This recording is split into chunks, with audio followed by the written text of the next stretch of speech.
میرے اللہ نے جو مدد فرمائی اور نصرت فرمائی، اللہ اکبر. ہم کہتے ہیں مالک تیرا ہی شکر ہے، تیرے کرم سے ہی ممکن ہوا.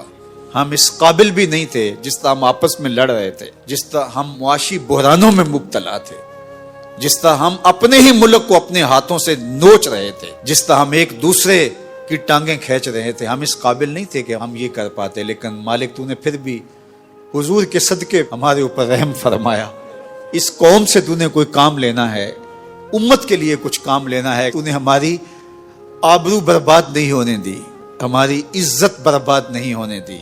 اس ظالم انڈیا کے سامنے تو نے سرخرو فرمایا. شکر پر علماء نے لکھا ہے کہ احسان اور نعمت کے بدلے میں جو مدح تعریف کی جائے وہ شکر کہلاتی ہے. اور اس کی 3 قسمیں اس اعتبار سے ہیں کہ وہ قولن بھی ہوتی ہے، فعلن بھی ہوتی ہے، اور وہ قلبن بھی ہوتی ہے. تمہارا دل بھی شکر گزار ہو، تم زبان سے بھی کہو کہ مالک تیرا شکر کہ تو نے یہ کرم کیا. وَأَمَّا بِنِعْمَتِ رَبِّكَ فَحَدِّثْ، اس کا چرچا کرو کہ مالک تیرا کرم تیرے فضل سے ہوا. اور پھر تمہارا عمل و رویہ بتائے کہ تم واقعی اس کے شکر گزار ہو، تمہارے اندر عجز پیدا ہو جائے اور تم اپنے مالک کے اور قریب ہو جاؤ. اس کے ساتھ تمہاری توقعات کا جو رشتہ ہے، توکل کا جو رشتہ ہے، وہ اور زیادہ مستحکم ہو جائے. تو ہم اس کے حضور شکر گزار ہیں، 100 بار شکر گزار ہیں، 1000 بار شکر گزار ہیں، کروڑ بار شکر گزار ہیں. لفظ ساتھ چھوڑ جائیں لیکن مالک تیرے شکر کا حق ادا نہیں ہو سکتا جو تو نے ہمارے اوپر کرم فرمایا اور ہمارے اوپر رحم کیا، اور اس امت کو آبرو سے، عزت سے جینے کا نور عطا فرمایا اور زندگی کا اجالا بخشا. اور میں اس موقع پہ بارگاہ ایزدی میں دعا گو ہوں کہ اللہ اس امت کو پھر خلافت کا نور عطا کرے اور خلیفۃ المسلمین کا روب پوری دنیا کے اوپر غالب ہو، اور کوئی کسی دنیا کے کونے کے اوپر کسی مسلمان کی طرف میلی نظر سے بھی نہ دیکھ سکے، اور اللہ اسلام کو غالب اور سر بلند کرے. اور انشاءاللہ اسلام نے سر بلند ہو کے رہنا ہے. حضور کا وہ فرمان پھر دہرا رہا ہوں. میرے حضور نے ارشاد فرمایا کہ مٹی، گارے اور پتھر کا بنا ہوا کوئی گھر، چمڑے اور اون کا بنا ہوا کوئی خیمہ باقی نہیں رہے گا جس میں اسلام کا کلمہ داخل نہیں ہوگا.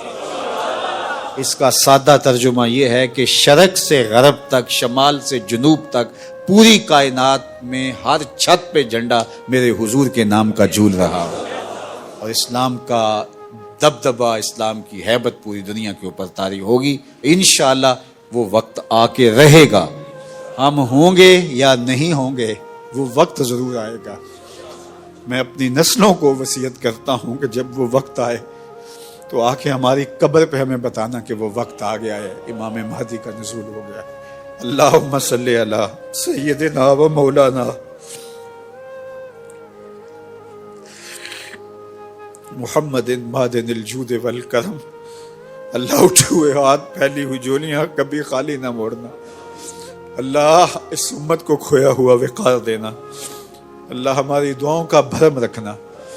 اللہ ہم 1000 جان سے، کروڑوں دلوں سے، لاکھوں زبانوں سے تیرا شکر ادا کرتے ہیں. اللہ تو نے میرے وطن کی آبرو پر آنچ نہیں آنے دی، میرے وطن کی عزت کو سلامت رکھا، میرے وطن کے وقار کو سلامت رکھا. اللہ ظالم، جابر، مکار ہندوؤں سے اللہ ہمیں سرخروئی عطا فرمائی، ان پر ہمیں کامیابی نصیب فرمائی. اللہ کروڑ بار تیرا شکر ادا کرتے ہیں، اللہ تیرا شکر ادا کرتے ہیں. اللہ تیرے حضور مزید کامیابیوں کے ملتجی ہیں. اللہ ہمیں کسی میدان میں ناکامی دیکھنے نہ دینا، ہر جگہ اللہ کامیابیاں عطا فرمانا. اور اے اللہ افواج پاکستان کی خیر فرمانا، میرے وطن کے گوشے گوشے کی، چپے چپے کی خیر فرمانا. اے اللہ ہماری افواج کو اتنی ہمت، اتنی طاقت، اتنی توانائی، اتنی جرأت، اتنی صلاحیتیں اور اپنی جناب سے اتنی قوت ایمانی نصیب فرمانا کہ وہ اپنے مظلوم غزہ کے بھائیوں کا بدلہ لے سکیں. اللہ اپنے بھائیوں کا بدلہ لے سکیں. اللہ ان لاچاروں کے سر پہ ہاتھ رکھ سکیں. اپنا خاص کرم فضل اللہ میرے وطن کا مقسوم فرمانا. اللہ اس قوم کو دنیا کی توانا قوم بنانا. اللہ ہمیں حرب و ضرب کے اسلحہ جات سے لیس فرمانا. اللہ ہماری دھاک دنیا کے اوپر بٹھا دینا. اللہ ہمیں تو نے جو کامیابیاں عطا کی، تیرا شکر بجا لاتے ہیں، مزید کامیابیاں نصیب فرمانا. اللہ اپنا خاص کرم فضل اس وطن کا مقسوم فرمانا، اس وطن کو معیشت کا جمال بھی دینا، سال اقدار کا نور بھی دینا۔ اللہ اپنا خاص کرم فضل 56-57 اسلامی ملکوں کا مقسوم کرنا۔ اللہ سب ممالک کو نیک، صالح، پاکیزہ، اہل، دیانتدار اور جرت مند حکمران عطا کر دینا۔ اللہ غزہ کے بھائیوں کے لیے، القدس کے چاروں طرف لڑنے والوں کے لیے اللہ ہمیں مدد کے لیے پہنچنے کی توفیق دینا۔ وصلی اللہ تعالی علی النبی الامین۔